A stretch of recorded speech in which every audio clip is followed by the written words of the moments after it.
Hey guys, क्या आपने कभी सोचा है कि अपने घर का काम करना और ऑफिस में काम करने में क्या डिफरेंस है?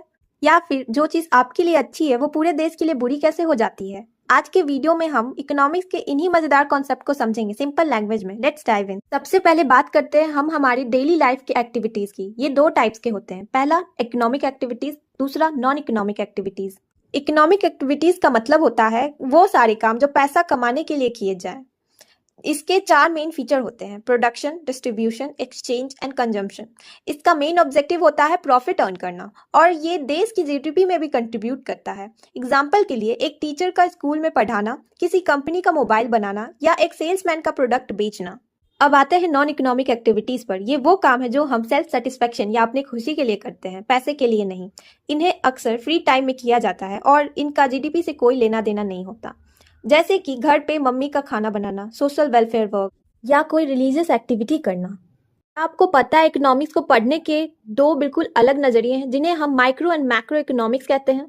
माइक्रो का मतलब होता है छोटा। जब हम किसी एक इंडिविजुअल या सिंगल यूनिट की बात करते हैं तो वो माइक्रो है। इसका एक दूसरा नाम है प्राइस थ्योरी, और ये स्मॉल लेवल पे होता है, जैसे कि एक कंज्यूमर का डिमांड, एक प्रोड्यूसर का सप्लाई या एक सिंगल मार्केट की स्टडी।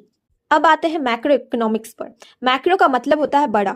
इसमें हम पूरे इकोनॉमी को एक साथ देखते हैं। ये लार्ज लेवल पे होता है। इसे हम इनकम एंड एम्प्लॉयमेंट थ्योरी भी कहते हैं, जैसे कि पूरे देश की income, GDP, poverty and unemployment. अब आता है सबसे interesting part, the micro and macro paradox. इसका मतलब है कि जो चीज माइक्रो लेवल पर एक इंसान के लिए अच्छा है, वही चीज मैक्रो लेवल पर पूरे देश के लिए बुरा हो सकता है। इसे हम सेविंग्स करने के एग्जाम्पल से समझेंगे।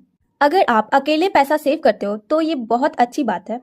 फ्यूचर में किसी इमरजेंसी में वो काम आएगा। लेकिन इमेजिन करो, अगर देश का हर एक इंसान पैसा बचाने लगे और खर्च करना बंद कर दे तो क्या होगा? एक चेन रिएक्शन शुरू हो जाएगा।